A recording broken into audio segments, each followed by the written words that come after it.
Hello, good morning students.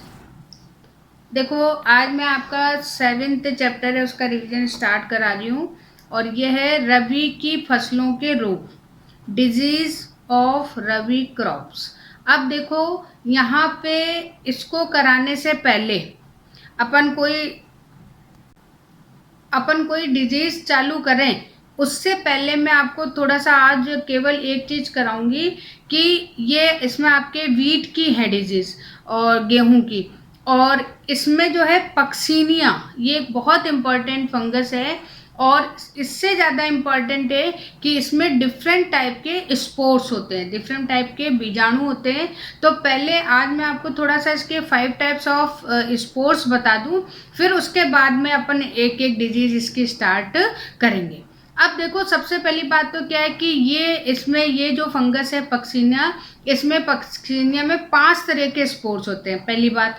दूसरी बात क्या है कि इसके जो होस्ट हैं, यानी कि ये जो अपना जीवन चक्र पूरा करता है उसमें उसके 2 होस्ट होते हैं, एक तो गेहूं होती है और एक होती है बारबेरी। तो इसलिए जो है ये ज़्यादा इम्पोर्टेंट बन जाता है कि इसमें जो है 2 होस्ट की जरूरत होती है। जैसे अपने होता है ना मलेरिया में, तो प्लाज्मोडियम है जो जो मलेरिया करता है, तो उसके लिए हम भी चाहिए और उसके लिए एनोफ्लीज भी चाहिए, मच्छर भी चाहिए। अगर दोनों में से एक जना नहीं मिलेगा तो वो अपनी लाइफ को सरवाइव नहीं कर पाता है। इसीलिए हम क्या करते हैं, हम मच्छर को मार देते हैं। अगर मच्छर को मार देंगे तो अपना प्लाज्मोडियम है वो धीरे धीरे खत्म हो जाएगा। तो उस तरीके से जो है यहाँ पर भी है कि अगर हम बारबेरी को खत्म कर दें तो हमारे जो ये है पक्सीनिया है वो धीरे धीरे क्या हो जाएगा, खत्म हो जाएगा। तो इसलिए जो है अपन जो यहाँ पर मैं स्टार्ट कर रही हूँ, तो इसीलिए मैंने कहा कि पहले आपको पक्सीनिया की जो स्पोर्ट्स हैं उसके बारे में पता लगे, फिर अपन जो है इसकी लाइफ साइकिल को करेंगे। तो सबसे पहले जो पैथोजन है वो है पक्सीनिया ग्रेमिनिस ट्रिटिसाई। तो पक्सीनिया इसका नाम हो गया, ग्रेमिनिस फैमिली है जिसमें गेहूं वगैरह ये सारे आते हैं, और ट्रिटिसाई जो है वीट की या गेहूं की वैरायटी है। तो अब यहाँ पे देखो, सबसे पहले यहाँ पर अपना जो स्पोर्स है, तो इसमें स्पोर्स हैं 4 हैं। यूरिडोस्पोर है, टीलियोस्पोर है, फिर उसके बाद में बेसिडियोस्पोर है, पिक्नोस्पोर है और ईसियोस्पोर है। तो ये 5 हैं, 1 2 3 4 5, और ये इसी तरीके से साइकिल इसकी चलती है। अब इसमें देखो, यूरिडोस्पोर, टीलियोस्पोर, पिक्नोस्पोर और एसिडियोस्पोर, ये सारे के सारे जो हैं एक महाबरबेरिस इसमें नाम दिया हुआ है, उसके ऊपर डेवलप होते हैं, और इसके कारण जो है इसे दीर्घ चक्री कवक भी कहते हैं। तो अगर ये नहीं होगा तो, या हिट्रोसियस ये आता है कई बार, भिन्नाश्रयी या हिट्रोसियस, तो इसमें क्योंकि 2 इसके लिए चाहिए तो इसलिए जो है ये ज़्यादा है वो इम्पॉर्टेंट है।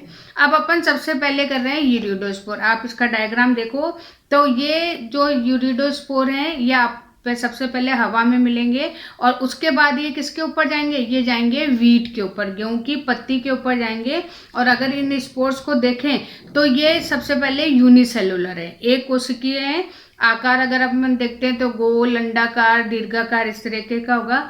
और इम्पॉर्टेंट चीज़ है कि इसमें एक की जगह 2 केंद्रक होते हैं, डायग्राम में भी आपको दिख रहे हैं 2 केंद्रक होते हैं। और कलर अगर आप देखो तो येलो ब्राउन कलर इसमें होता है। इसकी बाहर वाली जो भित्ति है, क्योंकि ये एनवायरनमेंट में खुले रूप से है, तो इसको सरवाइव करने के लिए इसकी जो बाहर वाली भित्ति है वो भित्ति मोटी, और उस पर स्पाइंस मिलेंगे, उस पर सूल मिलेंगे, ताकि ये इजीली डिस्ट्रॉय ना हो। और उसके बाद में इसमें 4 जनन छिद्र होते हैं, और इन्हीं जनन छिद्र से, जैसे आप परागकण देखते हो, तो परागकण से पराग नलिका का निर्माण होता है या पोलन ट्यूब का फॉर्मेशन होता है। तो इसी तरीके से यहाँ पे भी 4 जनन छिद्र या 4 जर्मपोर होते हैं, जिससे कि इसके अंदर जो है ट्यूब का फॉर्मेशन होता है जब ये जर्मिनेट होता है। तो ये फिर उसके बाद में टीलियो बीजाणु। अब जैसे मान लीजिए कि ये जो पत्ती है उस पत्ती के स्टोमेटा से एंटर करेगा। अब आपको पता है जो गेहूं होता है तो गेहूं में की जो लीव्स है उसमें ऊपरी त्वचा पे भी ये स्टोमेटा होते हैं और निचली पे भी होते हैं। तो ये ऊपरी जो स्टोमेटा से प्रवेश करता है और उसके बाद फिर ये अपना जाल बनाता है, अंकुरित होता है और अंकुरित होकर वो एक माइसीलियम, जैसे आपको पता है कि कवक माइसीलियम बनाता है, तो ये माइसीलियम बनाता है और उसके बाद में जब ये मैच्योर हो जाता है तब इसमें दूसरे बीजाणु बनते हैं और वो कहलाते हैं आपका टीलियो बीजाणु। अब जो टीलियो बीजाणु हैं ये बीजाणु आपको पत्ती की निचली सतह पे दिखाई देंगे और ये जो होते हैं ये इनमें आप डायग्राम देखो कि आपको एक तो 2 कोशिका दिखाई दे रही है, जो वो 2 केंद्रक थे वो अब किस में बदल गए, 2 कोशिकाओं में बदल गए और ये थोड़े से लंबे पतले और थोड़े से तिकोने होते हैं और इनके भी चारों तरफ बहुत मोटी भित्ति होती है और ये थोड़े से काले रंग के दिखाई देते हैं। अब यहाँ पे देखो जब ये बहुत ज़्यादा काले या मैच्योर हो जाते हैं तब ये जाके क्या होते हैं, जर्मिनेट होते हैं और इनके क्योंकि 2 कोशिकाएं तो दोनों कोशिकाओं से जो है अलग अलग जो है माइसीलियम डेवलपमेंट होता है और इनसे जो माइसीलियम बनता है उस माइसीलियम को हम क्या बोलते हैं, प्रोबेसिडियम, यानी कि इससे बेसिडियोस्पोर्स बनेंगे, इसलिए इससे द्विगुणित और जो है आपको एक केंद्रक वाला आपको बीजाणु दिखाई देगा और ये इस बीजाणु को हम क्या बोलेंगे, बेसिडियो बीजाणु। फिर जब ये बन गए उसके बाद में फिर तीसरी जो स्पोर है वो कौन सा है, बेसिडियो स्पोर या बेसिडियो बीजाणु। ये सबसे पहले जब टीलियोस्पोर अंकुरित होगा तब ये बनेंगे और इनसे जो है एक कोशिकीय एक केंद्रकीय अगुणित, ध्यान रखना यूनिसेलुलर है, उसमें केवल एक ही केंद्रक है और केंद्रक भी कैसा है, हाफ, क्योंकि मियोसिस डिवीजन जैसे आपको पता है अभी अपन ने क्या बताया था कि ये द्विगुणित था, यानी कि 22 डिप्लॉइड स्टेज थी, डबल क्रोमोसोम्स थे। अब ये मान लीजिए कि इसमें मियोसिस डिवीजन हुआ, अर्धसूत्री विभाजन हुआ और 1 से 2 बीजाणु बने और वो बीजाणु कैसे होंगे आपके,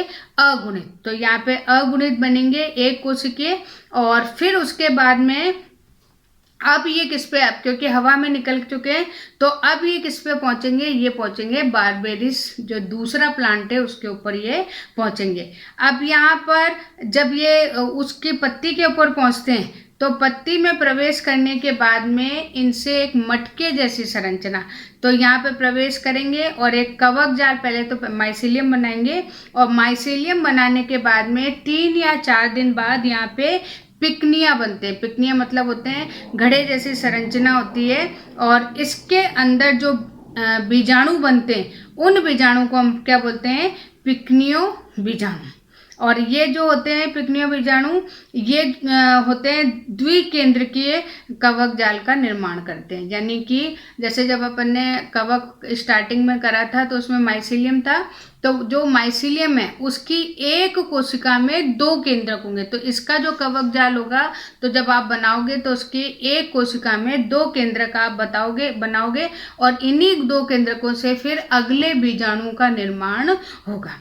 अब अपने पास में जो लास्ट है वो है ईसियो बीजाणु और इससे जो है एक कोशिकीय द्विकेंद्रकीय, जो उधर माइसीलियम में था उसी जैसे यहाँ पर बीजाणु बनेंगे और ये थोड़े से बीजाणु कैसे होंगे, ऊबड़ खाबड़ षटकोणी, यानी कि बिल्कुल जैसे पहले 5-10 पैसे का सिक्का आता था वैसे ही ये बीजाणु बनेंगे और इनके अंदर 6 जनन छिद्र होंगे और 6 जनन छिद्र होने के बाद ये अंकुरित होंगे और अंकुरित होके वापस से साइकिल स्टार्ट करेंगे।